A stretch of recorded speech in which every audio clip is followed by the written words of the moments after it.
साहेब please आता जरा इकडेही लक्ष द्या.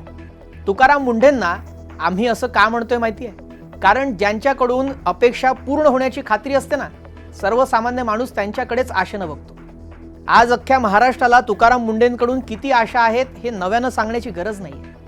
गेल्या काही आठवड्यात मुंढेंनी जी दहशत निर्माण केली आहे ना, त्याने भल्या भल्यांचे धाबे दणाणलेत. गुटखा माफिया आता रात्रीची झोप विसरल्यात. दुधात युरिया मिसळणाऱ्यांच्या मुसक्या आवळल्या गेल्यात. ॲनालॉग पनीर खाऊ घालणाऱ्या हॉटेल्सना टाळे लागले. भेसळखोरांशी अक्षरशः पळता भुळी थोडी केली आहे आणि खोट्या सर्टिफिकेटवर उंदरांसोबत हॉटेल चालवणाऱ्यांची थेट लायसन्सच धडाधड रद्द केली आहे. वर्षानुवर्षे सुस्तावलेली सिस्टीम जेव्हा एका झटक्यात जागी होते तेव्हा सामान्य माणसाला किती दिलासा मिळतो हे आज महाराष्ट्र अनुभवतोय. पण ही लढाई अजून संपली नाहीये. मुंढेंनी महाराष्ट्राच्या ताटातलं विष साफ केलं, पण अजूनही अशा कित्येक गोष्टी आहेत ज्या FDAच्या रडार बाहेर आहेत. त्यांच्या काळा बाजार कित्येकदा समोर आलेला आहे. त्यांनी कित्येकदा लोकांसोबत जीवघेणा खेळ खेळलाय. त्याच गोष्टीचा उहापोह करणारा हा खास व्हिडिओ. नमस्कार, मी श्रेयस पांडे, तुम्ही पाहताय न्यूज 18 मराठी. आजकाल तरुणांमध्ये जिमचं भयंकर वेड आहे, पण याच वेडाचा फायदा अनेक लोक घेतात आणि हा फायदा घेऊन फार मोठा बॉडी बिल्डिंग माफिया उभा राहिला. बाजारात मिळणारे बहुतांश स्वस्त आणि बनावट वे प्रोटीन, मास गेनर आणि फॅट बर्नर्स हे थेट मृत्यूचे डबे आहेत.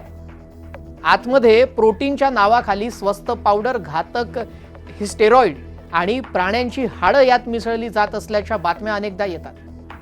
हे सर्व थेट FDAच्या अंतर्गत येतं. या बनावट सप्लिमेंट्समुळे आज 20 ते 22 वर्षांच्या तरुणांना जिममध्येच हृदयविकाराचे झटके येतात, त्यांची किडनी निकामी होते. पण दुर्दैवानं काळ्या बाजारावर अद्याप कोणतीही सर्जिकल स्ट्राईक झालेली नाहीये. आता तुकाराम मुंढे इकडेही लवकरच मोर्चा वळवण्याची अपेक्षा आपण करू शकतो.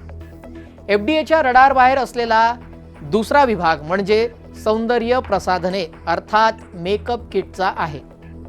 ड्रग्ज आणि कॉस्मेटिक ॲक्ट्सनुसार सौंदर्य प्रसाधनांवर नियंत्रण ठेवण्याची जबाबदारी ही FDAचीच आहे.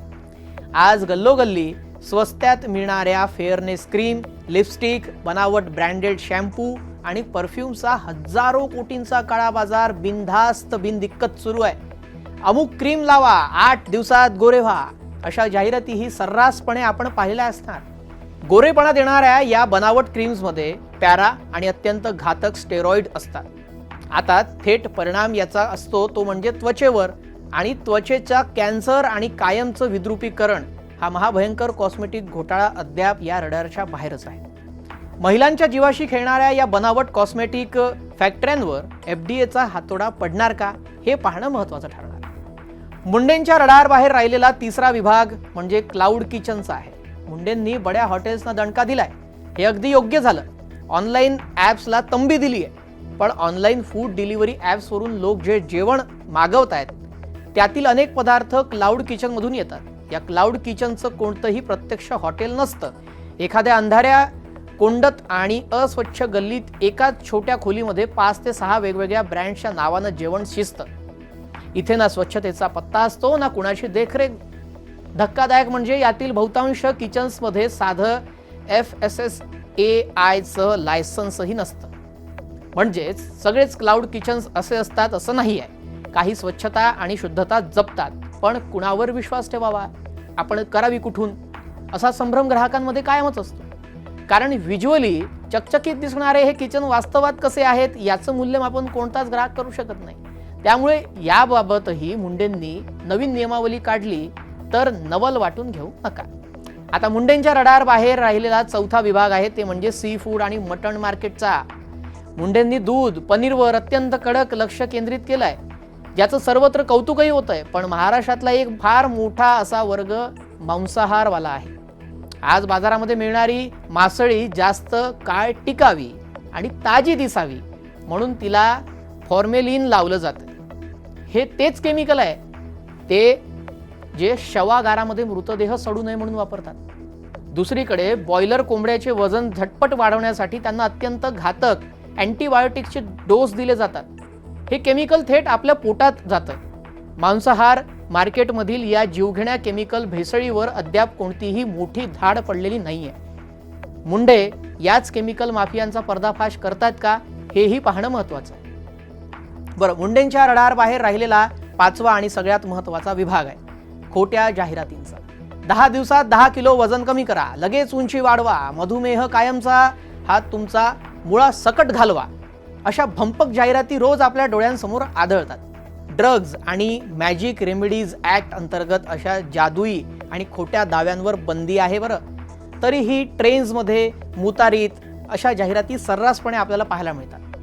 या जाहिरातींमुळे एखाद्याचं आयुष्य कसं उद्ध्वस्त होऊ शकतं हे ओ माय गॉड 2 या चित्रपटामध्ये चांगलंच दाखवलेलं आहे. आज अनधिकृत आयुर्वेदिक औषध उत्पादक आणि भोंदू बाबा या लोकांच्या आजारांचा आणि त्यांच्या हतबलतेचा फायदा घेऊन कोट्यावधी रुपये छापतात आहे. हे वास्तव आहे. सोशल मीडियावर उजळ माथ्यानं चालणाऱ्या या भोंदूगिरीवर तुकाराम मुंडेंचा सर्जिकल स्ट्राईक कधी होणार याची महाराष्ट्र वाट पाहतोय. तुकाराम मुंडेंनी आतापर्यंत जी कारवाई केली आहे ती ऐतिहासिक आहे, यात काही शंकाच नाही. आजपर्यंत कुणीही एवढ्या धैर्यानं या माफियांना भिडलं नव्हतं. बरं, मुंडेंनी ते करून दाखवलं. Gym supplements, cosmetics, cloud kitchen, chemical मासळी आणि भोंदू औषधे या 5 माफियांवर ज्या दिवशी मुंडेंचा हातोडा पडेल त्या दिवशी खऱ्या अर्थाने महाराष्ट्राचं आरोग्य सुरक्षित होईल. बरं, तुम्हाला काय वाटतं, या 5 गोष्टींवर तातडीने कारवाई व्हायला हवी की नको? तुमचं मत कमेंटमध्ये नक्की कळवा. भेटूयात पुढील नव्या एका माहितीपूर्ण व्हिडिओसह. नमस्कार.